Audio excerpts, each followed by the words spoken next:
سورہ مائدہ کی آیت نمبر 6 ہے، آخری حصہ ہے۔ اعوذ باللہ من الشیطان الرجیم، بسم اللہ الرحمن الرحیم۔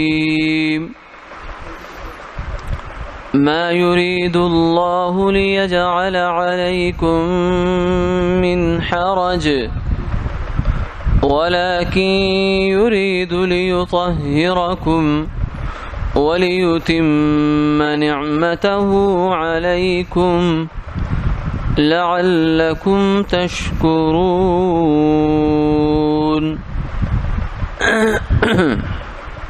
صدق اللہ العظیم۔ اللہ تم پر تنگی کرنا نہیں چاہتے، بلکہ وہ تو چاہتے ہیں کہ تمہیں پاک کریں اور تم پر اپنی نعمتوں کو مکمل کریں تاکہ تم احسان مند رہو، شکر کرنے والے ہو۔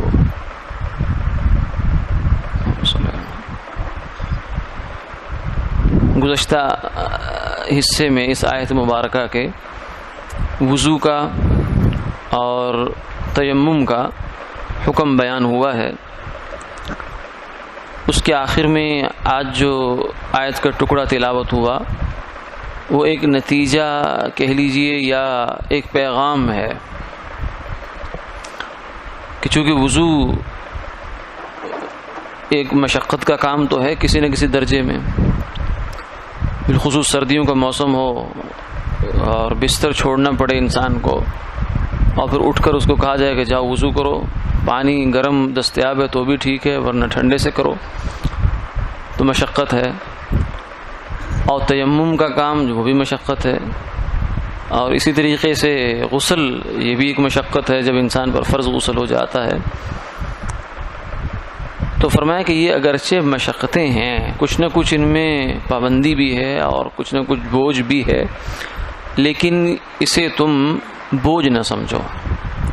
یہ اللہ تمہیں کسی مشقت میں ڈالنا نہیں چاہتے، بلکہ اصل میں وہ تمہیں اس مشقت سے گزار کر تمہیں پاک کرنا چاہتے ہیں، تمہیں طہارت جو ہے اس سے گزارنا چاہتے ہیں، پاکیزہ کر دینا چاہتے ہیں، اور پاکیزہ کرنے کا راستہ اس کے سوا اور کوئی نہیں ہے۔ اور دوسری بات یہ ہے کہ تمہارے اوپر اپنی نعمتوں کو مکمل کرنا چاہتے ہیں۔ تو یہ تو وضو کا اور غسل کا ایک حکم ہے جس کے بارے میں یہ فرما دیا۔ اب اس میں جو حکمتیں ہیں اللہ تعالیٰ کی وہ ویسے تو اللہ ہی جانے، لیکن سرکار دو عالم صلی اللہ علیہ وسلم نے وضو کے بارے میں یہ فرمایا ہے کہ جب آدمی وضو کرتا ہے تو اس کے وہ گناہ جو ہاتھوں سے ہوئے ہوتے ہیں وہ دھل جاتے ہیں، وہ گناہ جو آنکھوں سے ہوتے ہیں وہ بھی دھل جاتے ہیں، وہ گناہ جو زبان سے ہوتے ہیں وہ بھی دھل جاتے ہیں، اور وہ گناہ جو اس نے کانوں سے کیے ہوتے ہیں جب مسا کرتا ہے کانوں کا تو وہ بھی دھل جاتے ہیں، اور وہ گناہ جو پاؤں سے چل کر کیے ہوتے ہیں وہ بھی دھل جاتے ہیں، یعنی صغیرہ گناہ۔ کبیرہ گناہ کے بارے میں تو یہ اصول ہمیشہ ذہن میں رکھنا چاہیے کہ کبیرہ گناہ بغیر توبہ کے معاف نہیں ہوتا، لیکن صغیرہ گناہ جو ہیں وہ اللہ تعالیٰ ان کی برکت سے ان الحسنات یذہبن السیئات کہ نیکیاں فرمایا کہ برائیوں کو بدیوں کو مٹا دیتی ہیں، ختم کر دیتی ہیں۔ تو وضو سے گناہ دھلتے ہیں انسان کے، اور جسم تو دھلتا ہی دھلتا ہے، اور یہی وجہ ہوتی ہے کہ وضو کرنے والا آدمی، نماز پڑھنے والا آدمی، اس کے چہرے پر اللہ ایک رونق بخش دیتے ہیں، ایک نور ہوتا ہے جو دیکھنے والوں کو نظر آتا ہے۔ وہ نور کسی جو ہے نا وہ کاسمیٹکس کی چاہے ساری فیکٹری آپ انڈیل لیں وہ نور پیدا نہیں ہو سکتا۔ وہ مصنوعی چیزیں ہیں انسان کی بنائی، اور یہ اللہ کی جانب سے اس کو ایک عطا ملتی ہے، تو اللہ کی عطا اور انسان کی مصنوعی چیزیں کہاں مقابلہ کر سکتی ہیں آپس میں۔ تو ایک تو یہ طہارت حاصل ہوتی ہے انسان کو جسم کی بھی، اور پھر گناہ جھڑتے ہیں، پھر ایک بشاشت انسان محسوس کرتا ہے وضو سے، ایک طبیعت کے اندر انشراح، ایک کھل جاتی ہے، طبیعت کھل جاتی ہے، جو اس کے اندر ایک انقباض ہوتا ہے، گرانی سی ہوتی ہے، اور اپنے آپ سے انسان ایک تنگ سا ہوتا ہے۔ اسی لیے سرکار دو عالم صلی اللہ علیہ وسلم نے فرمایا کہ جب آدمی رات کو سوتا ہے تو شیطان اس کی گدی پر 3 دفعہ ایسے تھپکی دیتا ہے اور کہتا ہے علیک لیل طویل، علیک لیل طویل، علیک لیل طویل، سو جا سو جا سو جا، رات بڑی لمبی ہے، سو جا، آرام سے سو جا۔ یہ گریں لگا دیتا ہے، تین فرمایا گریں لگا دیتا ہے، وہ یہ منتر ہے گویا کہ اس کا۔ اور اس کی خواہش یہ ہوتی ہے کہ یہ آدمی تب اٹھے جب سورج اس کو تڑکا لگا رہا ہو، اس سے پہلے نہ اٹھے، تاکہ یہ اللہ کے سامنے کھڑا ہونے سے اس کو میں روک دوں۔ لیکن جب انسان کو اللہ آنکھ کھلوا دیتے ہیں، اس کی فرشتے کے ذریعے کھل جاتی ہے، اللہ براہ راست انسان کو جگا دیتے ہیں، آنکھ کھل گئی۔ اب کھلنے کے بعد اس نے اللہ کا نام لے لیا، فوراً کہہ دیا الحمدللہ الذی احیانا بعدما اماتنا والیہ النشور۔ یہ ویسے ہی جو اگر عربی زبان کی دعا نہیں آتی تو ویسے اللہ تیرا شکر ہے کہ تو نے ایک نئی زندگی بخشی ہے، کیونکہ موت اور نیند میں کوئی خاص فرق نہیں ہوتا، موت اور نیند میں کوئی خاص فرق نہیں ہے۔ اگر سونے کے بعد روح واپس آ جائے تو نیند، اگر نہ آئے تو موت، فرق تو صرف اتنا ہے۔ اس لیے جو دعا ہے وہ یہ ہے کہ تمام تعریف اس اللہ کے لیے جس نے ہمیں زندہ کیا، یہ نہیں کہا جس نے ہمیں بیدار کیا، نہیں، زندہ کیا، بعدما اماتنا، جب کہ ہمیں موت دے چکا تھا، وَإِلَيْهِ النُّشُورُ، جیسے اب ہم اٹھ رہے ہیں ایسے ہی قیامت کو بھی اٹھنا ہوگا۔ یہ سو کر اٹھنے کی دعا ہے، یہ ایک منظر پورا یاد دلاتی ہے انسان کو کہ قیامت کے دن ایسے ہی اٹھنا، انسان نے اپنی قبروں سے سر جھاڑتے ہوئے اٹھے گا۔ تو جب آدمی اللہ کا نام لیتا ہے، یہ دعا پڑھ لیتا ہے، یا کوئی بھی اللہ کا نام لے لیتا ہے، کوئی کلمہ پڑھ لیتا ہے، تو ایک گرہ کھل جاتی ہے، اللہ کے نام کی برکت سے ایک گرہ کھل گئی۔ پھر جب وہ اٹھتا ہے اور اٹھ کر وضو کرتا ہے تو دوسری گرہ کھل جاتی ہے، اور پھر جب وہ نماز پڑھ لیتا ہے فجر کی تو فرمایا تیسری گرہ کھل جاتی ہے، فَأَصْبَحَ نَشِيطًا۔ اس کے بعد حدیث پاک کے الفاظ ہیں کہ وہ بندہ چاق و چوبند اور بڑے اچھے موڈ میں ہو جاتا ہے، نشاط میں آ جاتا ہے۔ اور اگر وہ نہیں اٹھتا، شیطان کی گریں کامیاب کرا دیتا ہے، تو پھر وہ جب اٹھتا ہے فجر کے بعد تو پھر کیا ہوتا ہے، اصبح خبیث النفس کسلان، وہ اپنے آپ سے بیزار ہوا پڑا ہوتا ہے، خبیث، اندر سے اس کو سمجھ نہیں بعض دفعہ آ رہی ہوتی کہ مجھے مسئلہ کیا ہے۔ ایسی حالت میں انسان پہنچ جاتا ہے، شیطان کے اگر اثر کے اندر زیادہ رہے تو وہ ایسی حالت کو چلا جاتا ہے کہ وہ کہتا ہے میں پریشان بھی ہوں یا نہیں پتہ نہیں، یہ بھی مجھے نہیں پتا، اور میں اگر پریشان ہوں تو کیا پریشانی مجھے یہ بھی نہیں پتا، تو چیز ہے کہ میں پریشانی کا حل تلاش کروں۔ یہ خبیث نفس، یعنی وہ آدمی اپنے آپ سے بیزار ہوتا ہے، کسلان، سستی کا مارا ہوا، یہ شیطان کی گرہ ہے۔ تب اس گرہ کو کھولنے کے لیے وضو نے کام کیا، اللہ کے نام نے بھی کام کیا، نماز نے بھی کام کیا، اور وضو سے بھی فرمایا یہ شیطان کی لگائی ہوئی ایک گرہ کھل جاتی ہے۔ تو یہ طہارت جو ہے انسان کے لیے بڑی چیز ہے۔ اسی سے جو ہے وہ ہم یہ بات بھی سمجھ سکتے ہیں کہ شریعت مطہرہ ساری کی ساری، یہ بھی یہاں مراد ہو سکتی ہے، صرف وضو نہیں بلکہ شریعت جتنی بھی ہے وہ دیکھنے میں تو مشقت ہے کچھ نہ کچھ اس میں، لیکن دیکھیں یہ مشقت وہ والی مشقت ہے کہ جس کے نتیجے میں آپ کو اتنا کچھ ملتا ہے کہ وہ مشقت کچھ رہتی ہی نہیں اس کے مقابلے میں۔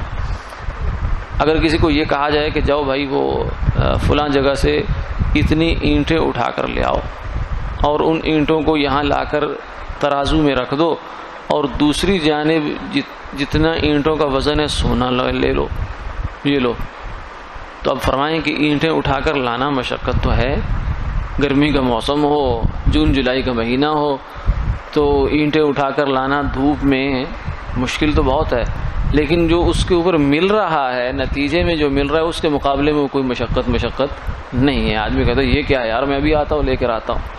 تو شریعت کے تمام احکامات جو ہیں اس میں کچھ نہ کچھ پابندی ہے، مشقت ہے، لیکن یہ فرمایا پابندی کا ہمیں کوئی فائدہ نہیں ہے۔ کہیں یہ سمجھو کہ اللہ نے اپنا کوئی بیگار لینی ہے تم سے، اور وہ نمازیں تم سے اس لیے پڑھوا رہا ہے کہ اس کی خدا نہ خواستہ قدرت میں یا اس کی جو تقدیس اور تحمید ہے اس میں کوئی فرق آ گیا ہے، تو وہ چاہتا ہے کہ لوگ میری زیادہ جو ہے وہ پوجا کریں تاکہ وہ میری جو گڈ ول ہے، ساکھ ہے میری، وہ بحال ہو جائے. جیسے ہمارے لیڈروں کو تو اس چیز کا بیچاروں کو مجبوری ہوتی ہے نا کہ ہماری جو وہ ہے PR ہے وہ خراب نہ ہو جائے، ہماری ساکھ جو ہے وہ متاثر نہ ہو جائے، اس کی فکر رہتی ہے بیچاروں کو. تو ہمارا ووٹ جو بینک ہے وہ خراب نہ ہو جائے. لیکن اللہ تعالیٰ تو غنی الغنی ہے، وہ تو غنی الاغنیاء ہے، تو غنیوں کے غنی ہیں، اس کو کس چیز کی فکر. وہ تو یہ فرماتے ہیں کہ اگر تم لوگ جتنے اس کائنات کے اندر انسان ہیں، اللہ تعالیٰ کے علاوہ فرشتوں کو بھی ملا لو، انسانوں کو ملا لو، جن انس چرند پرند حیوان اور جو ہے وہ جنگلوں کے رہنے والے، مچھلیاں سمندروں کے رہنے والی ساری مخلوقات اکٹھی ہو جائے اور اللہ تعالیٰ کی ہزار سال تک عبادت کرتی رہے، ایک لمحہ بھی نافرمانی نہ کرے، تو اللہ کی قدرت میں ایک ذرے کا اضافہ نہیں ہے، اس کی ذات صفات میں ایک ذرے کا اضافہ نہیں. اس لیے کہ وہ خدا ہی نہیں جو مخلوق کی عبادت سے خدا بنے. خدا تو وہ خدا ہے جو مخلوق سے بے نیاز ہے. اسی طریقے سے فرمایا اگر تم نافرمان بن جاؤ سارے کے سارے تو اللہ کی قدرت میں ایک ذرے کی کمی نہیں ہے. اگر بغاوت ہو جائے، ملک میں کہتے ہیں سول نافرمانی شروع ہو جائے، لوگ بل جلا رہے ہیں، یہ کر رہے ہیں، تو جو حکمران ہے اس کو لالے پڑ جاتے ہیں کہ یہ کیا ہونے جا رہا ہے. کیونکہ اگر لوگ ہی نہیں مانیں گے تو میں حکومت کس پر کروں گا؟ درختوں کے پتوں پر تو حکومت نہیں ہوتی نا، حکومت تو لوگوں پر ہے. لوگ اگر نہیں مانیں گے تو کس پہ حکومت چلاؤں گا؟ تو یہ تو بیچارے بہت بے بس ہوتے ہیں. اللہ تعالیٰ تو ایسا نہیں ہے، وہ بادشاہوں کا بادشاہ ہے. بادشاہ کا لفظ اس کے لیے پتہ نہیں مناسب بھی ہے یا نہیں ہے، لیکن ہمیں سمجھانے کے لیے کہا ہے. تو اس لیے اللہ کا ہماری اطاعت میں نہ کوئی فائدہ ہے، ہماری معصیت سے نہ اس کو کوئی نقصان ہے. ذرے کا بھی فائدہ ہے تو ہمارا اپنا، نقصان ہے تو ہمارا اپنا. تو اس لیے فرمایا کہ یہ جو تمہارے اوپر میں نے شریعت مطہرہ کو رکھ دیا ہے یہ تمہارے فائدے کے لیے ہے. دو فائدے دے رہا ہے تمہیں یہ شریعت، تمہیں دو فائدے دیتی ہے. ایک فائدہ دیتی ہے طہارت کا، پاک کر دیتی ہے تمہیں. اب پاکی جو ہے وہ 3 قسم کی ہوتی ہے. ایک طہارت یہ تو ہم سمجھتے ہی ہیں، استنجا کرنا، وضو کرنا، اس کو ہم لوگ طہارت سمجھتے ہیں عام طور سے.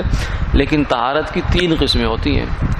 ایک طہارت ہوتی ہے یہی والی جو ہم سمجھتے ہیں، پیشاب، پاخانہ، گوبر شوبر لید وغیرہ یہ لگ جائے جسم کو، بیٹھ لگ جائے تو آدمی جب تک اس کو اتار نہ لے جسم سے اس وقت تک اس کو چین نہیں پڑتا، اور پڑھنا بھی نہیں چاہیے.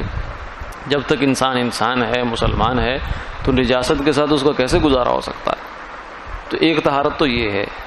دوسری طہارت فرمایا کہ یہ ہے کہ تمہارے جو اعمال ہیں وہ طاہر ہو جائیں، پاک ہو جائیں. یعنی تمہارے عمل کے اندر مثلا حرام آ گیا تو حرام تو رجس ہے بھائی. ایک آدمی جوا کھیل رہا ہے اور جوئے کے نتیجے میں کمائی آ رہی ہے تو فرمایا کہ رجس من عمل الشیطان، یہ تو گندگی ہے، یہ تو لید ہے. جوئے کی اگر گٹھڑی پیسوں کی لے آیا ہے تو یوں سمجھو جیسے پخانہ بھر کے پوری بوری لے آیا گھر میں، یہ تو یہ ہے. تو یہ بھی ناپاکی ہوتی ہے. تو اس کو بھی طہارت حاصل کرنا، یعنی ہمارے اعمال کے اندر بھی طہارت آ جائے، کمائی صاف ہو جائے، انسان کے جو عمل ہیں وہ پاکیزہ ہو جائیں، انسان کی جو ہے اس کی جیب میں حرام مال نہ جائے، سود کا، رشوت کا، ملاوٹ کا، جھوٹ کی کمائی، غصب کی کمائی، 2 نمبری، ناجائز قبضہ، اور یہ سب چیزیں جو ہیں یہ سب کمائیاں حرام ہیں، یہ انسان کی جیب میں نہ جائیں. تو یہ دوسری قسم کی طہارت ہے کہ اس کا لقمہ طاہر ہو گیا. اور ایک تیسری قسم کی طہارت یہ ہے کہ انسان کا دل پاک ہو جائے. دل بھی ناپاک ہو جاتا ہے. دل ناپاک ہوتا ہے کفر سے. انما المشرکون نجس، قرآن پاک میں ہے کہ مشرک کیا ہیں؟ ناپاک ہیں، پلید ہیں. حالانکہ ہو سکتا ہے وہ مشرک جو ہے وہ آپ سے زیادہ بہتر صابن سے نہایا ہو، جس صابن کو ہم خریدنے کی استطاعت نہیں رکھتے ہو سکتا ہے اس سے نہایا ہو. کپڑے اس نے جو ہے وہ اعلیٰ سے اعلیٰ جو ہے وہ اسے صاف کروائے ہوں دھوبی سے، اور خوشبو بہت عمدہ لگا رکھی اس نے. لیکن قرآن پاک کہتا ہے انما المشرکون نجس، یہ پلید ہے، یہ گندا ہے. کیوں؟ اس لیے کہ اس کے دل میں گند موجود ہے، کفر موجود ہے، شرک موجود ہے. تو یہ بھی ایک گندگی ہوتی ہے.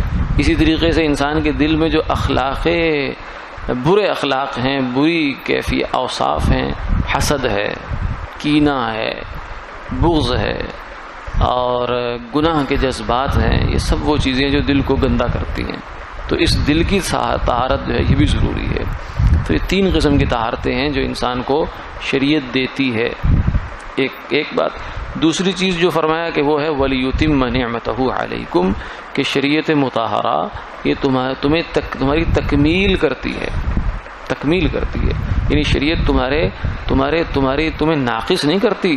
لوگ سمجھتے ہیں کہ شریعت جو ہے ہماری زندگی میں رکاوٹ کھڑی کرنے کے لیے، نہیں، شریعت تو تمہاری تکمیل کے لیے ہے. رکاوٹیں تو ہم کھڑی کرتے ہیں کیونکہ ہم الٹے کام کرتے ہیں.